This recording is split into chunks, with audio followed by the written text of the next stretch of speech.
బడ్జెట్లో అంతా gas trash, చెత్త చెదారం సోదిలా ఉందంటున్నారు మాజీ సీఎం కేసీఆర్. రైతు శత్రువుగా ప్రభుత్వం మారిందన్నారు. ప్రభుత్వాన్ని బడ్జెట్ను చీల్చి చెండాడుతామన్నారు. ఒక్క పాలసీ లేదన్నారు. అన్ని వర్గాల ప్రజలను మోసం చేశారన్నారు. కథ చెప్పినట్లు ఉంది తప్ప బడ్జెట్ పెట్టినట్లు లేదన్నారు. 2 లక్షల రైతు రుణమాఫీ పేరుతో కొత్త నాటకానికి తెరలేపారన్నారు. గొర్రెల స్కీమును ఎత్తేసేలా కనిపిస్తున్నారన్నారు. దళితుల గొంతు కోశారన్నారు. అంతన్నారు ఇంతన్నారు.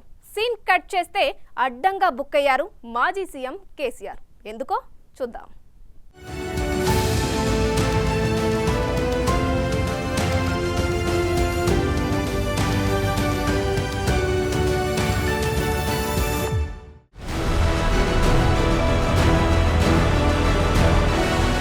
ముందుగా రైతుల దగ్గర నుంచి వద్దాం. నిజానికి కాంగ్రెస్ ప్రభుత్వం హామీ ఇచ్చినట్లుగా 2 లక్షల రైతు రుణమాఫీకి శ్రీకారం చుట్టింది. 15 ఆగస్టు లోపు అందరికీ కంప్లీట్ చేస్తామని సీఎం రేవంత్ రెడ్డి ఇప్పటికే చెప్పారు. బడ్జెట్లో ఏమీ లేదు, ఎవ్వరికీ ఉపయోగమూ లేదు. సాధారణంగా విపక్ష నేతలు ఎప్పుడు బడ్జెట్ ప్రవేశపెట్టినా ఇవే డైలాగులు కొడుతుంటారు కదా. కానీ మాజీ సీఎం కేసీఆర్ మాత్రం డిఫరెంట్ గా రియాక్ట్ అయ్యారు. కాంగ్రెస్ బడ్జెట్ అన్ని వర్గాలను మోసం చేసిందన్నారు. అందరినీ వెన్నుపోటు పొడిచిందన్నారు. ఇది రైతు శత్రు ప్రభుత్వమని, బడ్జెట్లో ముఖ్యమైన పథకాల ప్రస్తావనే లేదన్నారు. రైతులను పొగిడినట్లే పొగిడి వెన్నుపోటు పొడిచారన్నారు. 2 లక్షల రుణమాఫీ పేరుతో కొత్త నాటకానికి తెరలేపారని విమర్శించారు. ఓసారి చూడండి ఏమన్నారు. వ్యవసాయం ఉంది, మాకు స్పష్టమైన అవగాహన ఉండే ఈ రాష్ట్రంలో వ్యవసాయ స్థిరీకరణ జరగాలని మేము 2 పంటలకు కూడా ఇచ్చినాం రైతు బంధు. వీళ్ళు ఎగ్గొడతామని చెప్తా ఉన్నారు. మేమేదో రైతులకు ఇచ్చిన డబ్బును దాన్ని పాడు చేసినాము, చెడగొట్టినాము, దుర్వినియోగం చేసామన్న పద్ధతిలో దురదృష్టకరమైన వ్యాఖ్యలు చేస్తూ ఉన్నారు.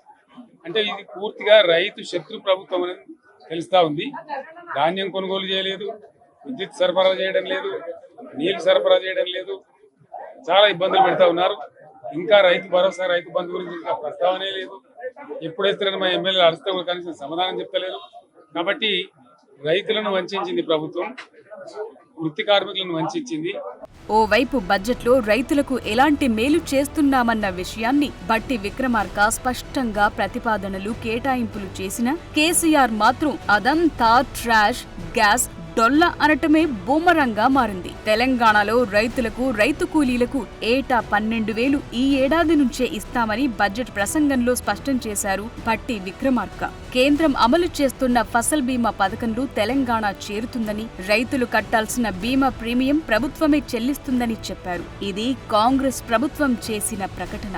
అయినా సరే రైతులకు ఏమీ దక్కలేదని చెప్పే ప్రయత్నాలు కేసీఆర్ చేసినా అవేవి వర్కౌట్ కాలేదు. భూమి లేని గ్రామీణ ప్రజానికం ఎక్కువగా రైతు కూలీలుగా పనిచేస్తూ దుర్భర జీవితాన్ని గడుపుతున్నారు. వారికి ఎటువంటి ఆర్థిక భద్రత ఉండకపోవడంతో పనిలేని రోజుల్లో పస్తులు ఉండాల్సిన బాధాకరమైన పరిస్థితి. వీరికి గత 10 ఏళ్లలో ప్రభుత్వ పరంగా ఎటువంటి సహాయ సహకారాలు అందలేదు.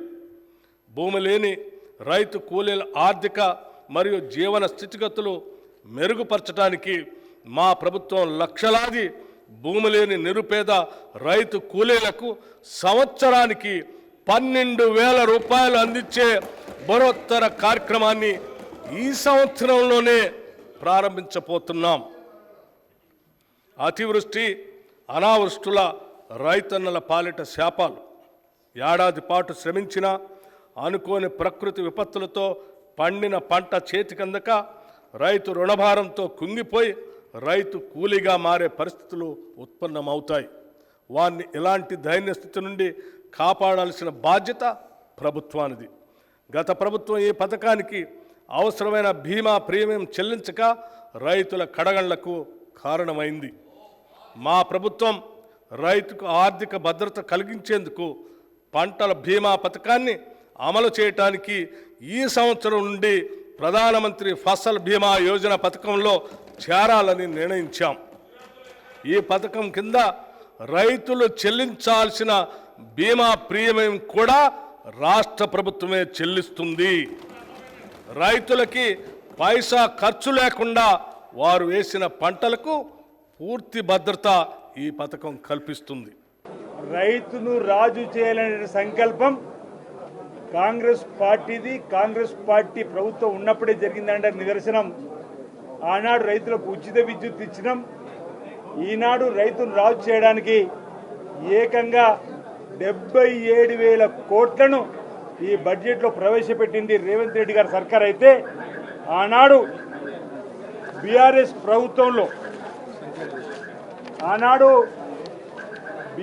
ప్రభుత్వంలో అన్నదాతలకు అవమానం, అన్నదాతలకు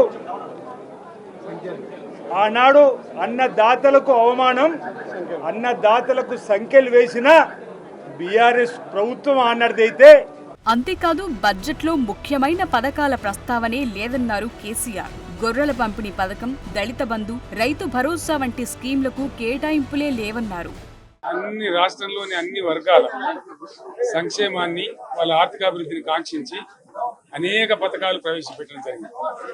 ఒక్క పథకం మీద కూడా ఇప్పుడు స్పష్టత లేదు. ఫర్ ఎగ్జాంపుల్, యాదవుల కోసం ఉన్నటువంటి వాళ్ళ అభివృద్ధి కోసం పెట్టినటువంటి గొర్రెల పెంపకం పథకాన్ని టోటల్ గా మూసివేసినట్టుగా మనకు అర్థమవుతా ఉంది. ఇప్పటికే యాదవ సోదరులు చెల్లించిన డిపాజిట్ కూడా తిరిగి వాపసు తీసుకున్నది ప్రభుత్వం, ఎక్కడ కూడా లేదు. అత్యంత అడుగు వర్గాలు అని డబ్బా కొట్టినట్టు కొడుతూనే వాళ్ళ గొంతు కోసింది ప్రభుత్వం. దళిత వర్గాల కోసం గణితంలో ప్రవేశపెట్టిన విప్లవాత్మకమైనటువంటి దళిత బంధు పథకాన్ని ప్రస్తావన కూడా లేదు. ఇది చాలా దురదృష్టకరం. దళిత సమాజం పట్ల వీళ్ళకు ఉన్నటువంటి నిర్లక్ష్యానికి, వాళ్ళ ఫ్యూడల్ విధానానికి ఇంతకన్నా గొప్ప నిదర్శనం కూడా అవసరం లేదు. అదేవిధంగా మత్స్యకారులకు ఆ భరోసా లేదు, ఎవరికి కూడా చెప్పుకోదగ్గ భరోసా లేదు. ఇందులో విశేషం హైలైట్ ఏంటంటే, ఆర్థిక మంత్రి ప్రతి మాటను ఒత్తి ఆ డబ్బు వచ్చినప్పుడు అదేంటో పెద్ద మహాప్రపంచ విజయం లాగా ఒత్తి చెప్పడం తప్ప కొత్తది ఏమి లేదు. ఒత్తి పలుకులు పలకడం తప్ప కొత్తగా చెప్పింది ఏమి లేదు. ఏ ఒక కొత్త సంక్షేమ పథకం కానీ ఏది కూడా లేదు. మహిళల పట్ల కూడా చాలా స్పష్టంగా చెప్పాల్సిన అవసరం ఉండే. కానీ వాళ్ళు మేము 1,00,000 కోట్లు ఇస్తాం, అన్ని రుణాలు, ఆ రుణాలు వీలేదో ఇస్తున్నట్టుగా ఆల్రెడీ ఉన్న స్కీమే, నథింగ్ న్యూ అబౌట్ ఇట్, ఏమి లేదు. నిజానికి కేసీఆర్ ప్రభుత్వం దళిత బంధుకు 1,000 కోట్లు కేటాయించి రూపాయి కూడా విడుదల చేయకపోవటాన్ని ఎలా సమర్థించుకుంటారన్న ప్రశ్నలొస్తున్నాయి. అక్కడితో మాట రాగలేదు. అటు గొర్రెల పంపిణీలో అవకతవకలు జరిగాయని, దళారులే లాభపడ్డారన్న కోణంలో ఇప్పటికే దర్యాప్తు జరుగుతోంది. మరి దుబారా తగ్గించి లబ్ధిదారులకు పక్కాగా ప్రయోజనాలు అందించేలా కాంగ్రెస్ ప్రభుత్వం ఆలోచన చేస్తుందంటూ కౌంటర్ ఇస్తున్నారు. రాష్ట్ర బడ్జెట్ పై ఇంత మాట్లాడిన కేసీఆర్ కేంద్ర బడ్జెట్లో తెలంగాణకు జరిగిన అన్యాయంపై అక్షరం ముక్క మాట్లాడలేకపోయారు. అదంతా బీజేపీ మెప్పు కోసం, బీజేపీతో ఒప్పందంలో భాగమే అని కాంగ్రెస్ నేతలు ఫైర్ అవుతున్నారు. మాట్లాడితే తెలంగాణ కోసం ఎందాకైనా అంటూ చెబుతున్నారు గులాబీ బాస్. మరిప్పుడు ఎందుకు, ఏమిటి అని అడగటానికి లేదు, అదంతే అంటున్నారు.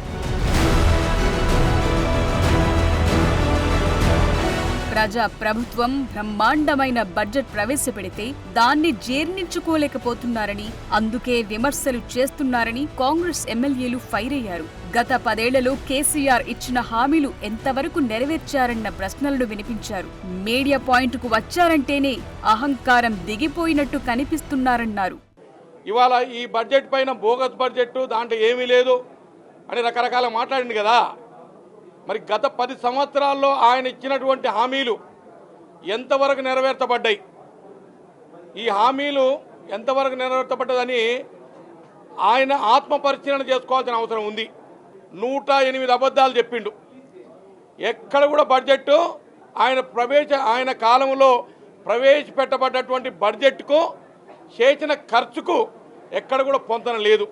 ఇవాళ బడ్జెట్లో ఎక్కువ శాతం విద్య, వైద్యం, ఇరిగేషన్, ఇండస్ట్రీస్ ఇవన్నిటి కూడా మా ముఖ్యమంత్రి గారు, ఈ ప్రజాప్రభుత్వం పెద్ద ఎత్తున అందరికీ, అన్ని వర్గాల ప్రజలను సంతృప్తిపరిచే విధంగా బ్రహ్మాండమైన బడ్జెట్ను ప్రవేశపెడితే దాన్ని చూసి జీర్ణించుకోలేక ఇవాళ ఒక తప్పుడు ఆరోపణలు చేస్తూ ఉన్నారు. కేసీఆర్ గారు చేసినటువంటి ఆరోపణలు మేము పూర్తి స్థాయిలో ఖండిస్తూ ఉన్నాం. దురహంకారం దింపిన చిన్న రైతు కుటుంబం నుంచి వచ్చిన రైతు బిడ్డ రేవంత్ రెడ్డి గారి యొక్క తాటికి తట్టుకోలేక లేచి వాళ్ళ 6 నెలల నుంచి లేచి ఇలా బడ్జెట్ చూసి ఏదో బోకస్ అని చెప్తా ఉన్నాడంట. దొర నీ అహంకారం దింపినాం, సరిపోయింది, మాకు సంతోషం. ఇవాళ మీడియా పాయింట్కి వచ్చి మాట్లాడిన వెంటనే నీ అహంకారం దిగిపోయింది అని అంటావు. నువ్వు చీల్చి చెండాడుతావంట. మేమందరం రెడీ ఉన్నాం నిన్ను చీల్చి చెండాడనీకే.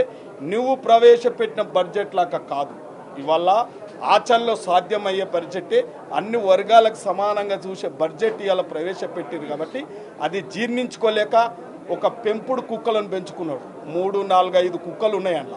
ఆ కుక్కలను ఎప్పుడు మరుగుతూ ఉంటాయి. సో కేసీఆర్ ఒక మాటంటే 10 డైలాగులు మీదకొచ్చి పడ్డాయి. గత 10 ఏళ్లలో ఏమీ చెయ్యలేని వ్యక్తి ఇప్పుడు బడ్జెట్ గ్యాస్ అనటం ఏంటన్న వాదనలు వినిపిస్తున్నారు కాంగ్రెస్ నేతలు.